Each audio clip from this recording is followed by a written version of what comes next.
All right, Buff Nation, what's going on? It is game day. What better way to celebrate another home game, a night game, than with some very exciting interviews that I got for y'all today? And man, we're starting off with a big deal here. You know, David Talks Buffs, thanks to y'all, we've reached 500 or 5,000 subscribers, over 1 million views. This thing has been blowing up. It's amazing, and this is the perfect way to celebrate, y'all. So y'all be sure to hop in the comments here. Have a very special guest. We will be taking some super chat questions for this guest here at the end in the last 10 minutes or so. So be sure to think of some fun questions. It is my pleasure to bring on, you know him, Jake Schwanitz, covering the Buffs beat for DNVR. Jake, how's it going, man? What's up, my guy? Hey, man, thanks for having me on. This is going to be cool. Absolutely. Yeah, it really means a lot that you take time to chat with all of us on game day. It means a lot. But as I was telling you kind of before we got live on here, for all my viewers, everybody in the audience checking this out, you know, want to take this time not only to talk Buffs, of course, but, you know, get to know your story a little bit. Get to know, you know, the man behind all the amazing content that we're seeing come out of DNVR. And so let's just start from the beginning, man. You know, growing up in New Mexico, what was there a moment that got you interested, or just where you knew that like this is what you were meant to do, this is what you wanted to pursue? Really, so the moment that I think changed it all for me, it was my senior year of high school, and I just got my first job, and I was working at some burger joint, just chilling. And it was football season, and the Broncos were in the playoffs with Tim Tebow. And I remember like my second or third day of work, I had to go to work at halftime of that playoff game. So I missed the last half of that. I just saw everyone talking about what DT and Tebow just did. And basically on that day, I said, never again. I got to find a way to watch these games. I can't go do that again. That's pretty much it. Man, that is so funny too. Yeah, because during that time I was also, you know, working during the season as well, you know, at like college library and stuff like that. So I was trying to stream the games, you know, when I could and all that. And Yep. Man, right there, right there with you. But yeah, what kind of brought you to DNVR? You know, being in New Mexico, I believe you were pursuing sports management degree. Is that what it was? I was in sports journalism. Yeah. Okay, sports journalism. Okay, yeah. What kind of led you to DNVR? Kind of a long story, really. So I graduated college from University of New Mexico in 2016. I had to do an extra semester, so it was December. So I was just chilling, kind of just working a serving job, just hanging out all throughout that spring into the summer. And then I finally I found a job that I wanted to do. It was like a video scout job at a company called Sports Info Solutions that was out in Pennsylvania. And so when I was doing that, I mean, you basically you literally watch games. That was my job, to watch games, chart stats, chart participation stats, all that stuff. It was super tedious, but it was fun. So you'd be watching these games, and I mean, you can't listen to, you're like rewinding a game broadcast like every 5 seconds. You know what I mean? You're just going to go crazy hearing all that stuff over and over. So you listen to podcasts, listen to music. And I've been a massive Broncos fan since birth. So I looked up Broncos podcasts, and I found this little podcast called BSN Broncos. This was before even DNVR. So I found BSN Broncos, and this guy, Ryan Konigsberg, was talking to his friend Zach Stevens on there. And I just listened to them for forever. And actually my favorite show was the Draft Podcast, which my guy Andre was doing with AJ. AJ works he covers the Avs now for DNVR. Okay. Mm-hmm. But Dre was doing the draft show. They talked about football how I saw it, basically, which was They loved both the NFL and the college football, and they loved the NFL draft. And it was just like the perfect merge of like the Broncos and all that together. So I just loved that show. Ended up going out to a Senior Bowl. This was 2018. So this was the year that Baker was out there. I think that was the year the Broncos were coaching down in Mobile. So that's why they went out there. The year they picked Chubb, right? Yes, the year they picked Chubb. So I think he may have been there too. I can't remember. Anyways, we were going down to the Senior Bowl just because my boss was a former scout and stuff, and he's just like, "You guys got to go. You got to go to network and meet people." So I was like, "All right, say less. This sounds dope." So I went down there. Just DM'd Ryan back then. I was like, "Hey, bro, like I listen to the show all the time. It'd be dope to meet you guys out there." So shook his hand, and it was cool. We said, "Hey, what's up?" And then I met Dre, and then we just hit it off. We've been talking for a while. I would send him film and stuff, and then actually a few years go by. So I already went back, did another season at SIS, moved back to New Mexico. And then my parents were moving to Utah, and I was like, well, I don't want to stay in New Mexico. So I moved to Utah too. This was right before COVID. So COVID happened. I got stuck out there, but I was able to go to the Senior Bowl right before COVID. And honestly, it was kind of like I don't want to say a last gasp, but it was like if I just go to this thing, like who knows what'll happen. So I went out there. Dre was going out there with Mace, so I linked back up with Dre. I spent like the whole weekend hanging out with him, and then we both got back after the Senior Bowl, and then he's like, "Hey man, I kind of need some help. Like, do you want to be an intern?"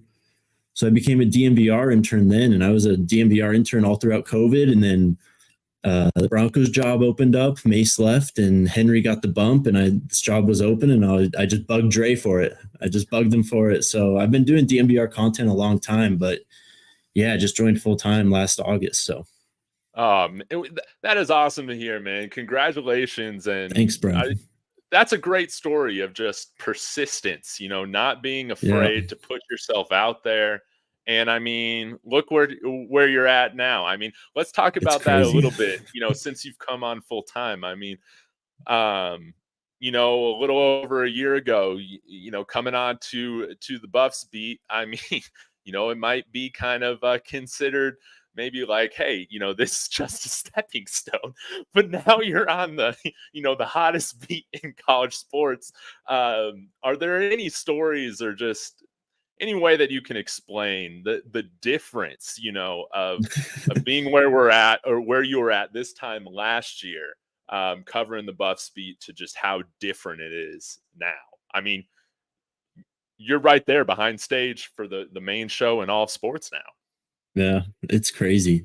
So this time last year, obviously they were really, really bad. Darrell was just fired like a week ago at this point. So, going into it, you're right. Like I kind of looked at it as like a stepping stone at that time. I was like, whatever, I'll come out here, cover the Buffs for a few years, and then we'll see what happens from there. So this time last year, I mean, we were going through a coaching search.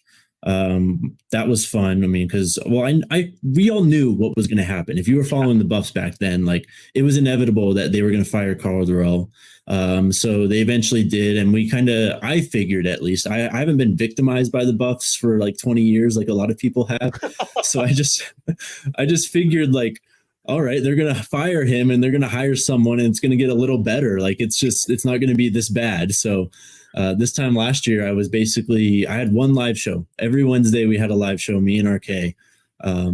The other 2-3 days of the week, I was sitting right here just recording solo podcasts myself. So writing like 2-3 times a week just because, I mean, I was home all the time. And then, like, I can't remember when we first heard it. It must have been like middle of November that Coach Prime was between CU, I think it was USF, and Cincinnati, I think was the other one.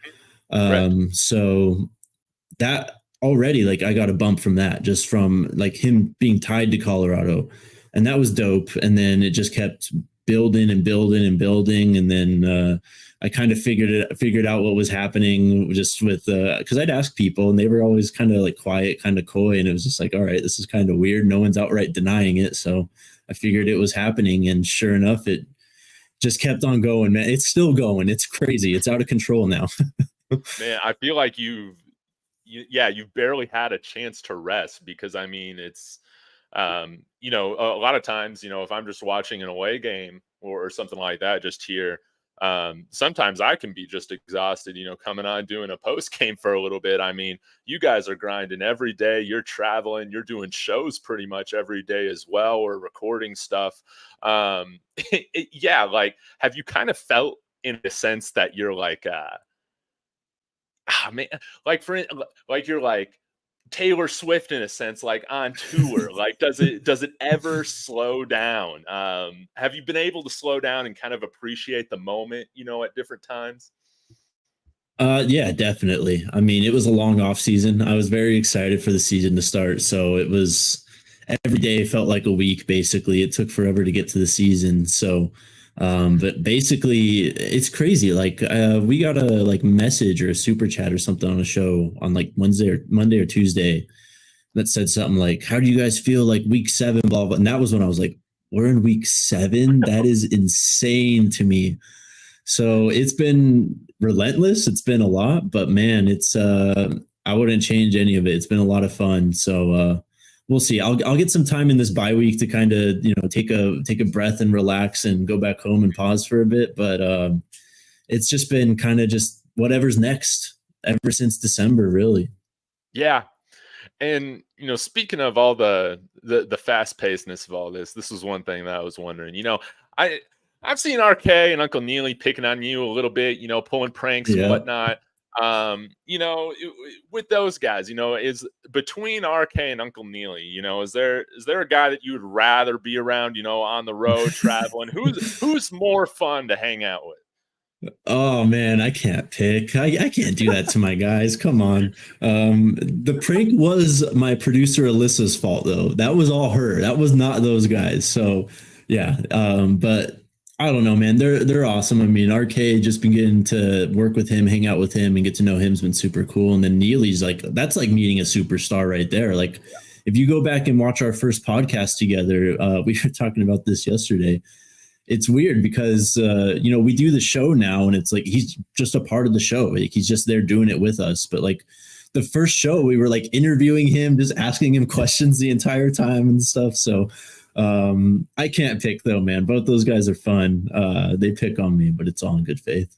Oh yeah, no doubt. And yeah, I love the collaboration with y'all and Uncle Neely.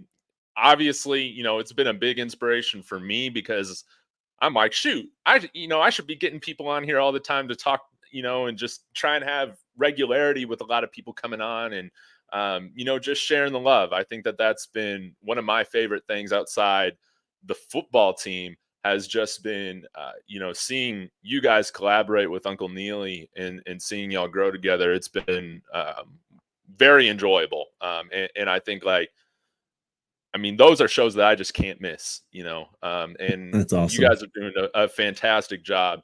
But let's talk a little bit about, covering game day, covering the team a little bit more. You were saying that, Uncle Neely in the beginning, felt like, you're interviewing a star. And Colin was talking to me about how he ran into, Waka Flocka the other week. He didn't even realize it was Waka Flocka at the beginning. Has there been anybody that you've been personally able to, run into that, has been cool for you to meet that maybe you weren't expecting to meet when you started on the Buffs beat a little over a year ago?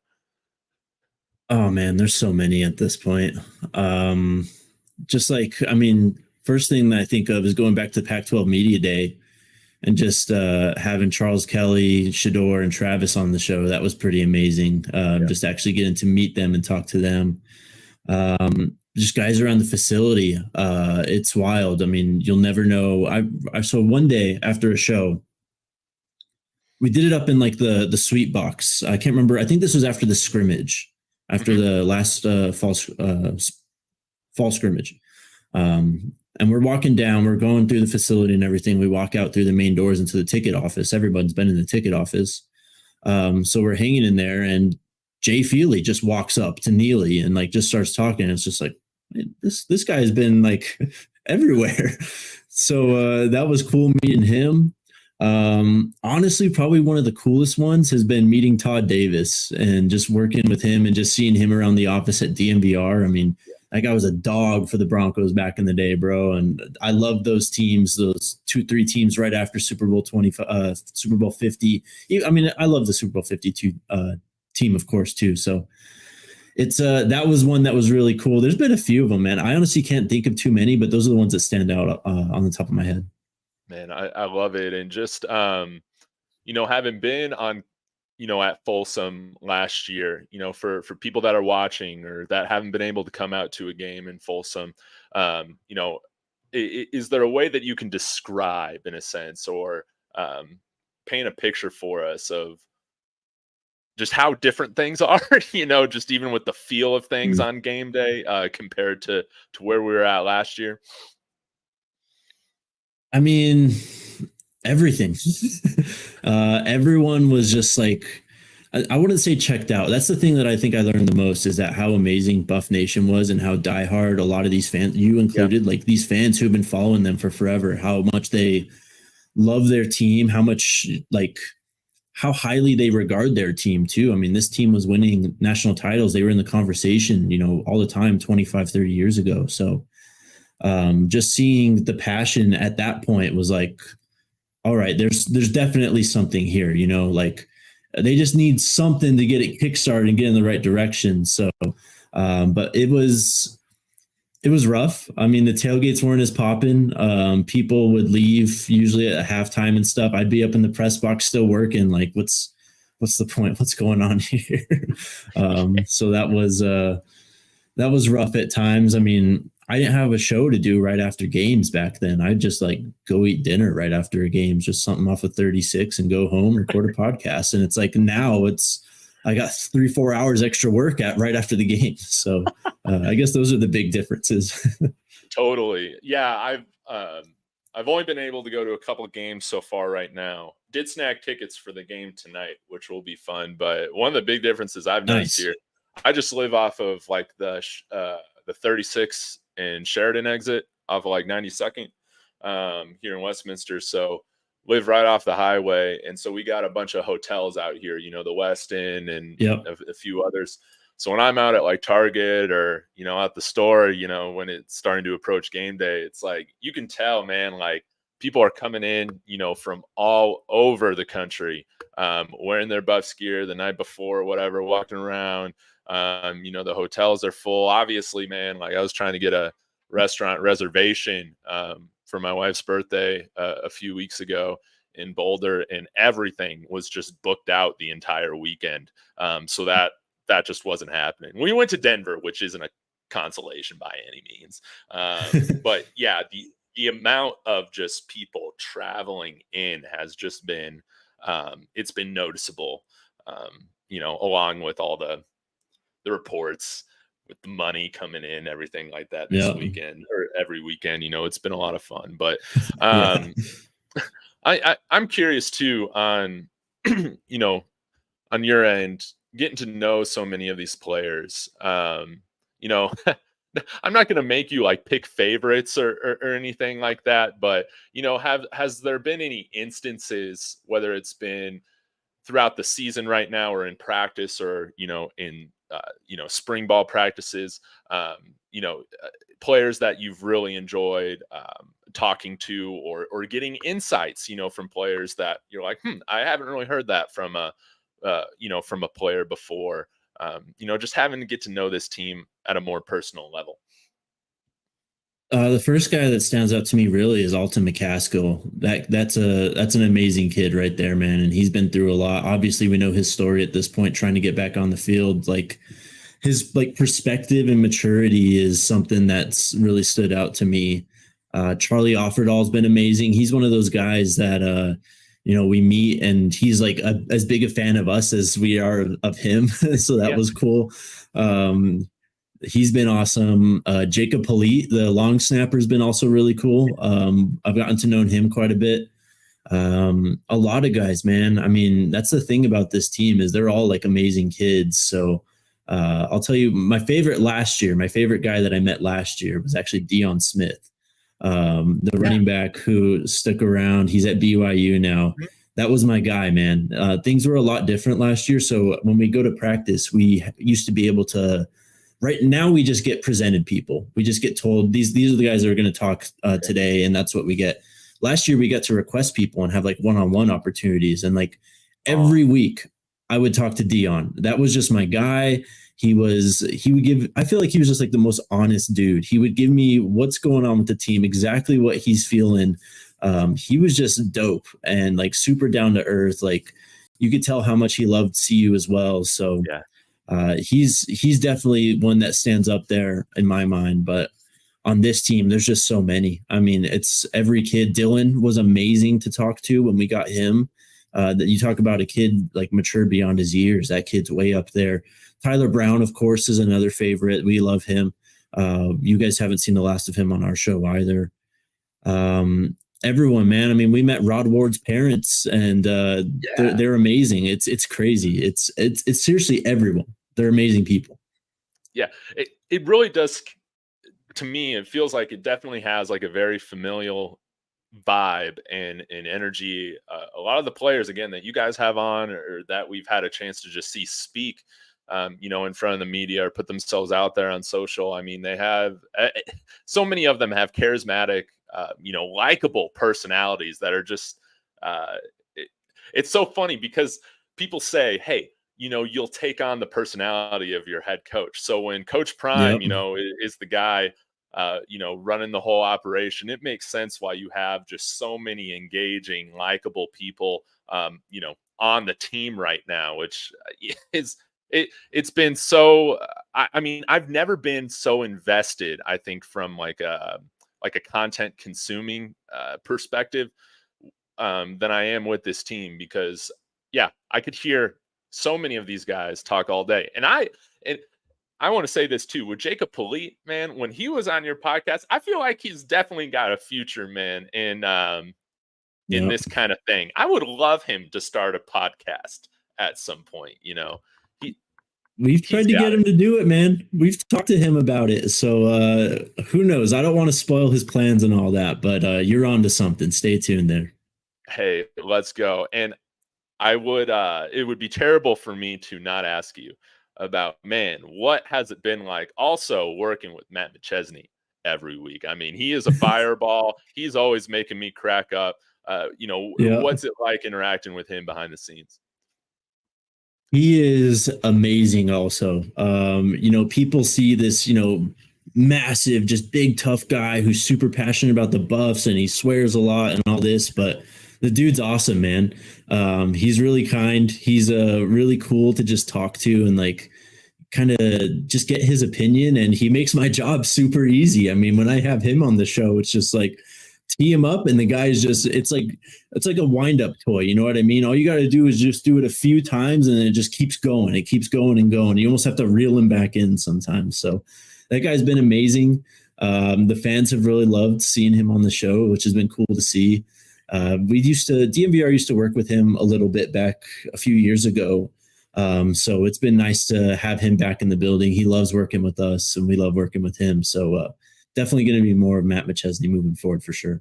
And I love it. Now, I did want to ask you this question too. Speaking of DNVR, obviously I feel like they've carved out a very unique corner for themselves for y'all in sports media.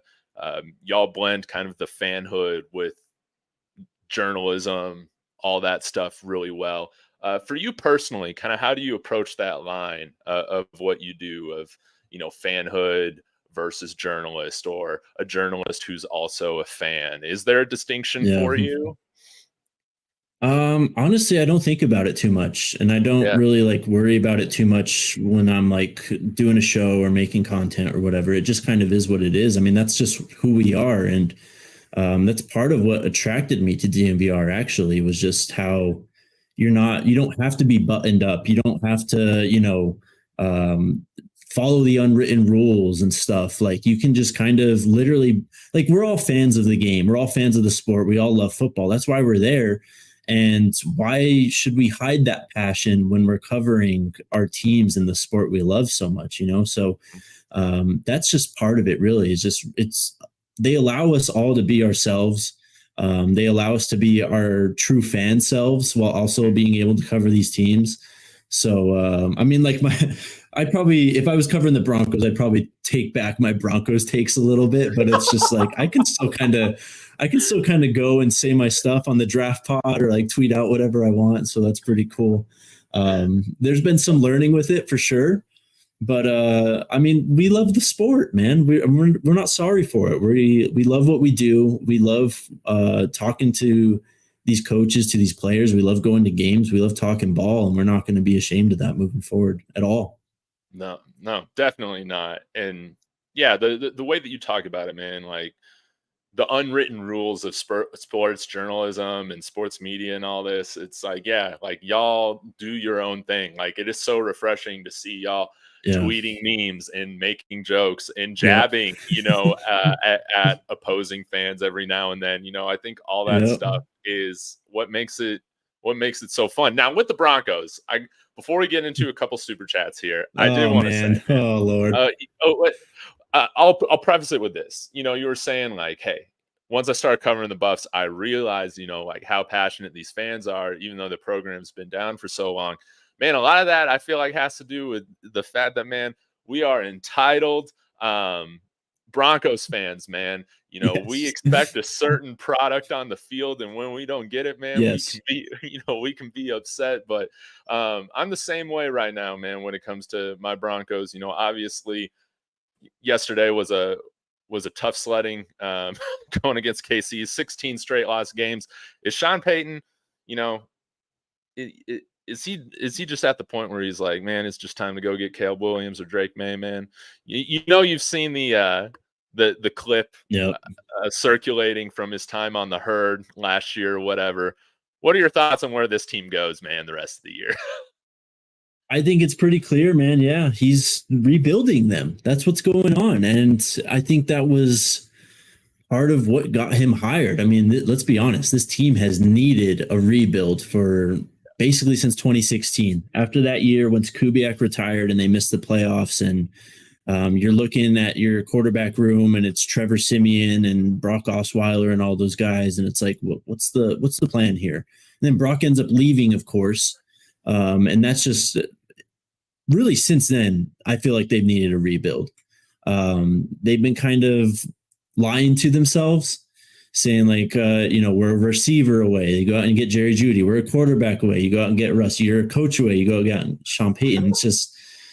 It's sometimes you just got to tear it back down. So I hope that's the plan. I hope that's what they're trying to do, is get one of these top quarterbacks with Caleb in mind. And I think that's the way to kind of get all these fans back on board and get back to being a serious product on the field. Yes, no doubt. We've been through too many drafts where we've had another guy and we skipped over, of course, Josh Allen is probably the most famous one with Bradley Chubb. Even if I remember correctly, the year that we drafted, or that Justin Herbert was drafted, I think we had a pick up there again that we used on somebody else. I can't even remember, but we've passed on so many quarterbacks, and then the one that we traded up into the first round, Paxton Lynch, it just didn't. It's like we didn't scout him at all. That one was rough, man. Honestly, the roughest one for me was them passing on Justin Fields. That was the one where it hit me in the heart, and I just realized wow, we're really just going to try and do this again for another 3-4 years. And here we are. We're doing the same thing still. So yeah. So I think that Shedeur, and my hope is that Shedeur stays for next year. We can really make a strong run into the college football playoff next year, our first year in the Big 12. As much as I would love to see Shedeur as the quarterback in Denver, we got to get this stuff figured out this year. And Caleb Williams or Drake May, I'm just all for it. Let's just get some excitement around the team again, But let's finish up here. We've had some people send some questions into the super chats. Again, guys, this is a huge deal. For Jake, like him coming on game day, it just means a lot. That's what I meant to say. And it's a huge deal for me to have you on. So I really appreciate your time again, as always. And Zane Goggins, one of my good friends, actually, Sent a $5 super chat in here. He said, Jake, pronunciation test, Episcopal. Thanks for all you do, David and Jake. Thank you, Zane. Episcopal. I'm just kidding. Episcopal. I love that. Zane is a pastor, so he has to know how to pronounce that word correctly. We got a $5 super chat here from New Harper, who's also a local here. Again, thank you so much. For this keeps us going. It really means a lot. We do have a couple questions coming in here. Bodie C, David/Jake.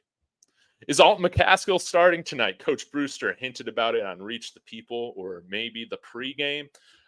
Let's talk about that. Do you think we'll see more of Alton tonight, as well as are we going to see some changes in the offensive line starting lineup tonight?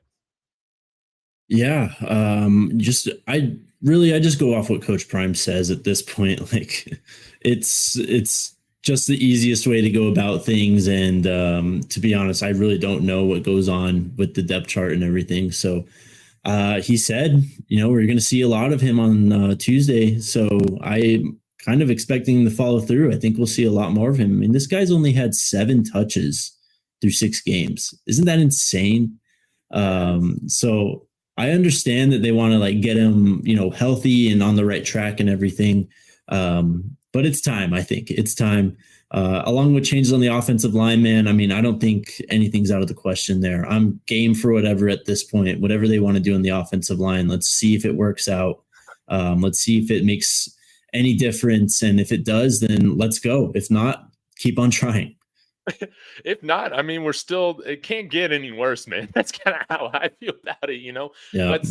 Let's see if these guys, I was talking with Prime Sports Media last night, like Cormani, like Omarion Miller, we've had these guys that maybe necessarily in practice, who cares? They're not blowing away, making all these elite plays or whatever. But when they're getting on the field, man, they're showing out. Let's see if some of that can happen with some new blood on the offensive line this game. Let's go ahead and get to one more super chat from New Harper. Again, thank you so much. Jake, any truth about the amount of portal transfers attempting to come to CU, especially on the defensive and offensive lines? I wish I had real inside information, but I don't really. I'll tell you this, just talking to Neely, he might have said this on the show yesterday. I can't remember, but he said basically they don't have to call anyone. Everyone calls them. It's like the reverse of what recruiting actually is. Like usually you're the one that has to put yourself out there, go find these kids, kind of, give them your pitch and then hope that they come down for a visit or whatever and all that. No, I mean, these kids are calling like, when can I get my visit, basically? Wow. And these are just recruits. So I'm sure I can't even imagine how many guys are out there that are thinking about, I want to enter the portal. I want to come to Colorado and help Coach Prime and Shador win. I don't think that claim is far off at all. I think that they will have basically their pick of the litter when the portal opens here coming up in December. It's crazy. Yeah, which is crazy to think about because, again, like last year's transfer class blew away any expectation that I had, and it just seems like going into this year, that was just the baseline. We're gonna get some legitimate starters, coming in here that want to contribute, and it's going to be interesting to see kind of how they fill out the holes, so to speak, or some of the position groups that need a little bit more just depth and improvement throughout the off season. Another question that I have for you, Jake, speaking of recruiting, is don't mean to put you on the spot, but if my memory serves me correctly, did you mention something about a quarterback coming in to visit this weekend or coming up soon? Can't remember. Is this class 24, 25? Yeah, Antoine Hill's going to he's already here, I think. I think he got there yesterday, and he's visiting for the Stanford game tomorrow. He's a 2025 guy, I believe. I think he's in the same class as Bryce Underwood. Okay. So this is another big quarterback, another guy who can kind of do it all. He's scored something crazy, like 70-some touchdowns in 20 career games he's played. So Yeah, he's in town. He'll be at the game tomorrow or tonight. Okay, man, let's go. Well, I'll be up Yep. a little too high in the stands, man, but maybe I can bring my binoculars, spot some different recruits there, spot some celebrities. You hear any news about some people that we might see on the sidelines? Is Lil Wayne going to bring the team out onto the field again right now? I haven't heard anything this weekend actually, so I don't know if it's just because it's the Friday game and it's just a weird time to play a game. It's late as hell too, so I don't know if that's what factored in. But I haven't heard too much. But as I've come to learn and expect with this team and Coach Prime, I mean, don't be surprised if there's whoever down there. Like I'm sure I'll walk down to the field tonight before the game and just stand by the tunnel, and there's going to be someone walking out. It's like, oh, that's that guy. Yeah. We got one more super chat coming in here from D Time. He's a USC fan, but he's also rocking with Buff Nation. Let's go. Regular here on the channel. He says, will we see a 2 running back set tonight? Would you like to? Let's bring back power fullbacks with versatility to catch out the backfield. Maybe Bishop Thomas. I'm saying put that guy out there. There you go. Let's throw him a pass. What are your thoughts on some 2-back sets? There you go. Some big guys back there. I agree. I don't really see it as big guys though. I think they need to get 2 backs there with Dylan and either Hank or Alto. I think they need to try and, get their best players on the field, basically. I mean, however you do that, if it's 11 personnel, 21 personnel, whatever it is. I mean, you can't tell me Dylan's not one of the better players on this team. And then just look at what Hank has done so far. And we know what Alton's capable of doing as well. So why not get them back there? And then to the point of the question, I mean, Bishop Thomas is an all-around athlete.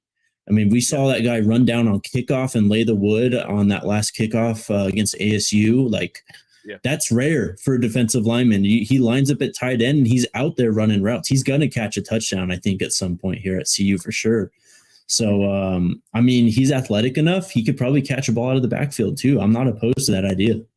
Yeah, I would love to see the big fella get a touchdown. That's one of the things that I definitely want to see this year, and it would bring me so much joy. Again, Jake, thank you so much. We got one more. We got one more super chat here. I don't think this is a question for you, but I'll go ahead and address it. From Hex Axel, thanks for the $4.99 super chat. Why is your mod blocking that black guy for saying more black people need to be in Boulder? Is it like that, Dave? Want us to play but can't live there? I have not been blocking anybody in the chat, so I don't know exactly what's happening with the moderation, but I do want to say, man, everybody is welcome in Boulder, and man, like this whole thing with Prime coming here to see you, I think it's not only is it great for the football program or whatever, but Coach Prime, he helps bring people together. He is a culture changer, and I think in Boulder, as well as the rest of our country, this is something that we can be taken from each other, is just to be listening to others, to be taking the time to get to know people that are different from us, whether that is skin color or background or where you grew up living or what you do for a living. All of that, Coach Prime brings us together. I would love to continue to see more diversity here in Colorado and Boulder, because honestly, man, I feel like our society is better off when we continue to unite and get to know each other, put our differences aside and love each other. Any other thoughts on that, Jake?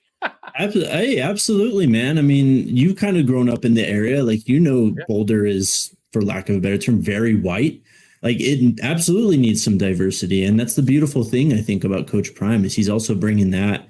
And you're spot on. I mean, diversity is like what we need as a country, not just as a city, as a state here in Colorado. It's the entire country. It'd be nice to see everyone get along more and more integrated. And just for me, growing up like in New Mexico, like that's a weird place. It's a melting pot, really. It's a minority majority state. So I've kind of grown up just like being around a lot of different people, a lot of different backgrounds, and we just need more of that. We need more of that everywhere, and it's nice to see it happening out here in Boulder and all of Denver and Colorado. Yeah, no doubt. It is. It's something that I feel like is desperately needed, and it's good. It's a great thing, and I love to see what's going on in Boulder right now for sure. And man, I think our food game is going to step up too. Yeah. And I think it is. Again, having lived in Texas and then living out here, it's like, man, sometimes we can lack the seasoning, but we're getting Hmm. there. We're getting there. And yeah, having people come in here from all different states, backgrounds, um, it's helping us. It's helping us. We're Yep. all growing together. Jake, again, thank you so much for your time. This is a fantastic way to celebrate what's going on here with the channel. 5K subs, over 1 million views now on the channel. And I'm honored to have you on as my guest. Really means a lot as we wrap up. Where, well, one, if you don't know who Jake is, you're living under a rock. But if this is your first time meeting Jake, Jake, let us know, where can we find you, and what can we be expecting to see from you and hear from you throughout the rest of the season? Yeah, sure. You can find me on Twitter and Instagram, X, whatever they call it, at Jake DNVR. Follow the YouTube page at DNVR Sports. Of course, we're there live 5 days a week, sometimes more. Moving forward, I mean, kind of much of the same. I mean, obviously, basketball starting up. We have Media Day coming up on Tuesday. So I'm hoping we get a chance to talk to Cody and get a one-on-one with him. So you might see that on the show. Bye week's going to be, there should be some guests. So bye week's going to be fun, even though there's no football going on. And then just moving forward, man, we're just grinding through the season at this point, and then keeping our fingers crossed that, once the portal opens and once it's flip season, we see a lot of big names coming here and we start to really blow this thing up and get it going the way it should be, get up to being a national power. Yes, I can't wait. Jake, thank you again for, always giving us every single piece of news, essentially, man, with what's going on with the Buffs. Even, Always. since coming on, man, last year, through 1-11, through the highs and lows, man, you have made following the Buffs so much more enjoyable. So continue to do what you're doing. That's Again, awesome. thank you for your time, especially on game day.